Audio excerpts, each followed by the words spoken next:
په دې ویډیو کې ومونږه د سی پلس پلس یو پروګرامینګ لینګویج د دا به شروع کوو. اول به د سی پلس د سی لینګویج به انټروډکشن کوو چې دا سی لینګویج د څه مقصد لپاره استعمالیږي. په دې باندې انټروډکشن کوو. نو دا غي نه مخکې چې مونږه دغه سی لینګویج شروع کوو نو اول دغه لینګویج په باره کې خبر کوو چې دا لینګویج څه ته ویل کیږي. نو موږ داسې وایو چې language is a source of communication which human communicate with each other like English, Pashto, Dari and Urdu. ان دا لینګویج چې کوم دی دا یو طریقه ده، یو لاره ده د څه دپاره؟ خبرو کولو دپاره، چې انسانان په دې یو بل سره څه وکړي، خبرې وکړي، لکه انګلیش، پښتو، فارسي، دری، عربي، اردو، دا ټول موږ سره څه دي؟ یو ژبې دي. خو دا لینګویج عموما موږ سره په دوه ډوله تقسیم دي، چې یو ته نیچرل لینګویج وي او بل ته پروګرامینګ لینګویج ویل کیږي. نیچرل لینګویج څه ته ویل کیږي او پروګرامینګ لینګویج څه ته ویل کیږي؟ نیچرل لینګویج هغه لینګویج ته ویل کیږي چې انسانان په یو بل سره خبرې کوي، which human communicate with each other like English, Pashto. یعنی نیچرل لینګویج هغه ته ویل کیږي چې موږ او تاسو په انسانان په خبرې کوو. خو زموږ او تاسو د دې لینګویج سره کار نشته دی. زمونږ او تاسو چې په دې لیکچر کې موږ دا سیریز شروع کوو د سی لینګویج، په دې کې زمونږ او تاسو د پروګرامینګ سره کار دی.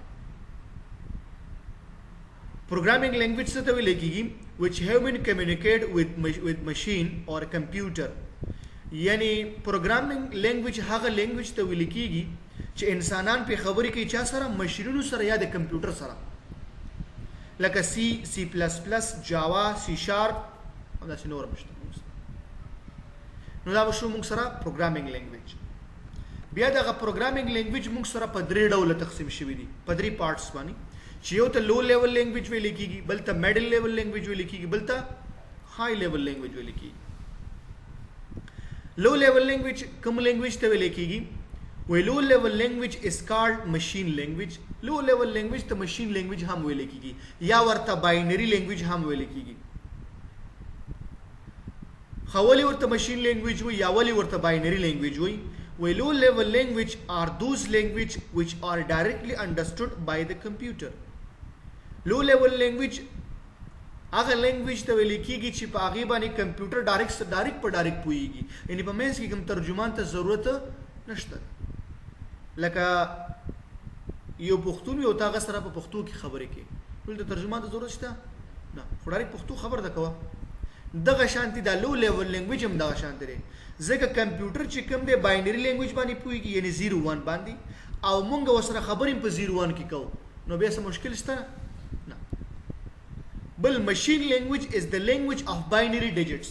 ماشین لینګویج چې کوم دی دا یو باینری ډیجټ نه جوړ شوی لینګویج دی، باینری اعدادو نه جوړ شوی دی. کوم عددونه دي؟ 0 او 1 دی. د 0 معنا ده آف یعنی بند، او د 1 مطلب دی آن یعنی خلاص.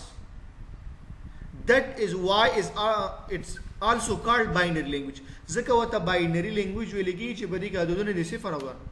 بای وی دوه ته، نری وی سیستم ته، هغه سیستم چې په دوه عددونو باندې چلیږي 0 او 1.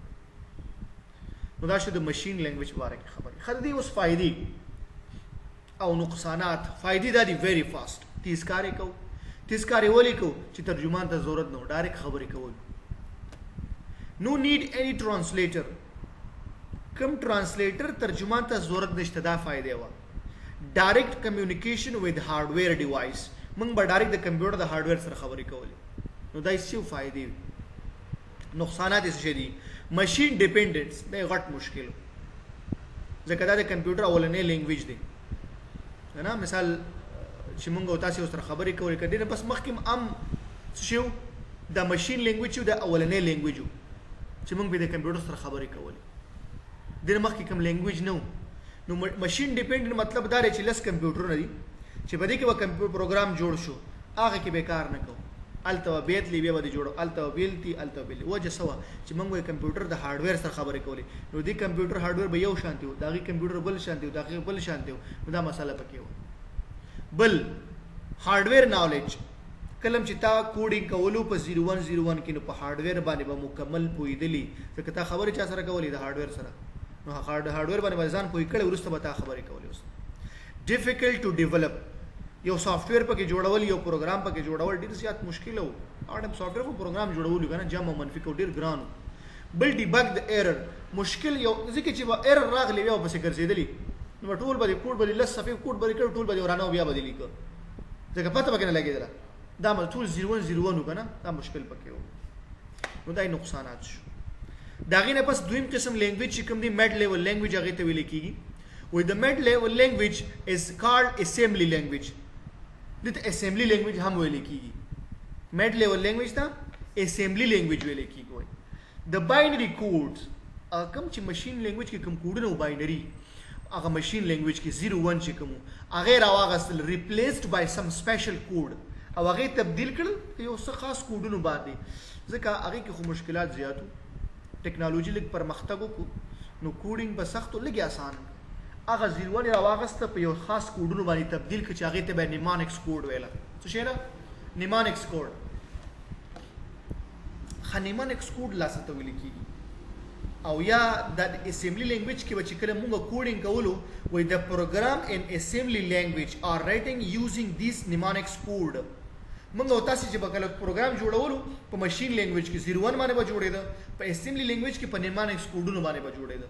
او نیمانکس کوډونه کم دي چې تا بس دوه عددونو جمع کول نو تا به ولیکه چې اډ ډبل ډي به ولیکه بس کمپیوټر په دې چې دا شی غواړي جمع غواړي چې تا به ولیکه سم ناغه پویږي دا سبټریکشن غواړي منفي غواړي چې تا به ولیکه ام یو ال ناغه ملټیپلیکیشن غواړي دغه شو.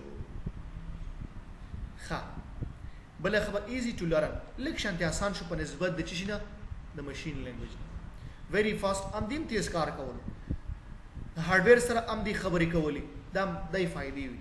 نقصانات چې ماشین ډیپندنس امک غضب دی کیم چې دې کې جوړ ک الته به کار نه کو ار کمپیوټر کو بیل ګرځیدلی او هارډویر باندې باید پوي وي او دې سره به یو ټرانسلیټر راغلی چې هغه ته اسمبلر ویلا څه شي اسمبلر څه کار وو د اسمبلی لینګویج سره کار کوي دا اډ خو کمپیوټر نه پیژند کنه دا به ترجمه کولو یو ترجمان نمبر راغلی چې روسته به ټرانسلیټر باره کې خبر راځي. لاست نمبر چې کوم سره دی های لیول لینګویج دی کوم لینګویج دی های لیول لینګویج دی. های لیول لینګویج کوم لینګویج ته ویل کیږي وی پروګرام ان های لیول لینګویج از ریټینګ یوزینګ انګلیش سټیټمنټ. کله چې یو پروګرام ته په های لیول لینګویج کې لیکي دا غي د لپاره ضرور څه شي دی انګلیش کې ول مونږ لیکل کول دا 01 خبر ختم شو وراسي کې مونږ کوډینګ وکړه ټول به انګلیش استعمالو سی پلس پلس کې مونږ ټول کوډینګ استعمالو دا های لیول لینګویج. بل خبره دے آر ماشین انډیپندنٹ دا خبر پکې مهمه ده انډیپندنس یو کمپیوټر کې کوډ لیکه په هر کمپیوټر باندې به کار کوي دې دوه کې دا مسله نه و په دې کې ټیکنالوژیکل پرمختګ وکړ های لیول لینګویج راغلی نو دا مسله حل شو. They are using to develop desktop application, websites, system software, utility software and many more. مونږه د های لیول لینګویج کې کولای شو ډیسکټاپ اپلیکیشن جوړ کړو. ډیسکټاپ اپلیکیشن هغه اپلیکیشن ته ویل کېږي چې هغه څه کوي بغیر د انټرنیټ کار کوي آفلاین. ویب سایټس جوړولای شو ویب سایټ خو پیژنې کنه فیسبوک لاشن نور دا ټول ویب سایټس. سیستم سافټویر لکه وینډوز پکې جوړولای شو یوټیلیټي سافټویر هم جوړولای شي او ان مینی مور قسم سافټویر موږ څه کولای شو جوړولای شو. په دې باندې خو پوه شولې نو دا موږ سره څه شي د لینګویجز په اړه کې خبرې. اوس د سی لینګویج انټروډکشن کو د سی لینګویج چې سی لینګویج اوس ته ویل کی او موږ به کوم لینګویج شروع کوو سی لینګویج موږ او تاسو سی لینګویج شروع کوو نو اوس د انټروډکشن کو چې دا سی لینګویج څه ته ویل کیږي. We see is a programming language is used to create or develop softwares. سی لینګویج چې کوم دی د دې په واسطه باندې موږ کولای شو سافټویر ډیولپ کو جوړ کو یو پروګرامینګ لینګویج دی او پروګرامینګ لینګویج موږ بر تشریح کړل چې لو لیول لینګویج دی های لیول لینګویج ټول دي نو دا په های لیول لینګویج کې راځي. دا اوس د دې هیستوري څه شي دا کله جوړ شو چا جوړ کړ د دې نه مخکې کم لینګویج موجوده وي. په 1980 کال کې الګول په نوم باندې کیمبرج یونیورسيټي کې یو لینګویج جوړ شو د دې په نوم باندې. دا غي نه ورسته په 1983 کال کې سی پی ایل په نوم باندې کیمبرج یونیورسيټي کې څه شو یو بل لینګویج جوړ شو. په 1980 کې بی سی پی ایل جوړ شو بل لیب کې بل لیبارټری کې جوړ شو.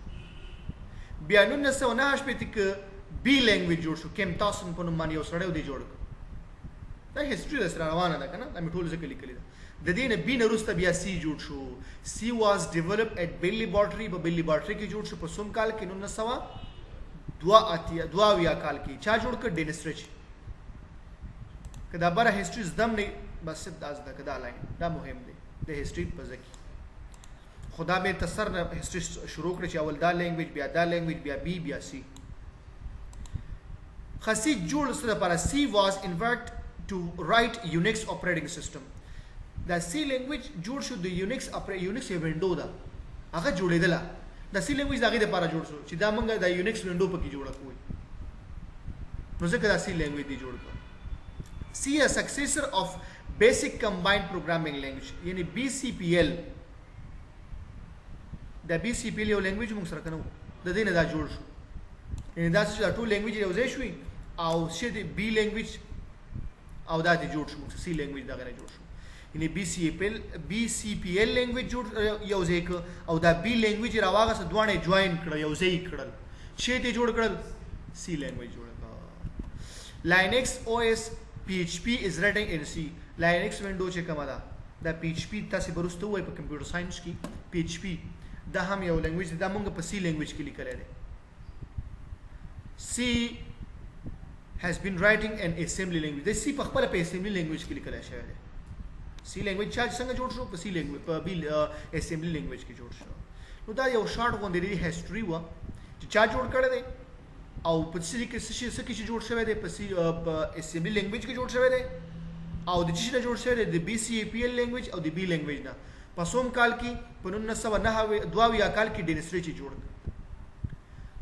کم were a use of C programming language په کوم ځای کې دا C programming use شوی دی and beginning C was used for developing systems of application یعنی په اول کې چې څکله C language جوړ شي په دې کې به وینډوګانې جوړېدلې سافټویر غټ جوړېدل کم جوړ شوي دي ډیټابیس سیستم ډیټابیسونه پکې لپاره جوړېدل لینګویج پکې جوړېدل انټرپریټر ترجمانونه پکې جوړېدل کمپایلر اسمبلر په دې کې جوړېدل او وینډوګانې په کې جوړېدلې نتورک ډرایور په کې جوړېدي ورډ پروسیسر دا مایکروسافټ افیس ګوري کنه په دې کې جوړ شوی دی دا سه مشهور نو سافټویر دی فیمس سافټویر په سي کې جوړ شوی دی اوریکل ډیر مشهور یو ډیټابیس دی نو مده ورته کنه ډیټابیس دا په سي کې جوړ شوی دی انډراید موبایل لپاره سره ځینې لایبرری چې کوم دی په دې سي کې جوړ شوی دی مای اس کیو یو ډیټابیس دی دین مشهور دی چې دا هم په دې کې جوړ شوی دی ډیوایس ډرایور کله کله موږ یو اس بي ورکو کمپیوټر کنه ایو اواز کمپیوټر کې وسبر کې دا انسټال شي وي په سي کې جوړ شوی دی د ویب براوزر کمپارټ ډېری برخې چې کوم دي په سي کې یونیکس اپریټنګ سیستم هم جوړ شوی دی او موږ سره د سی لینګویج انټروډکشن او د لینګویج انټروډکشن او هیستوري اف سی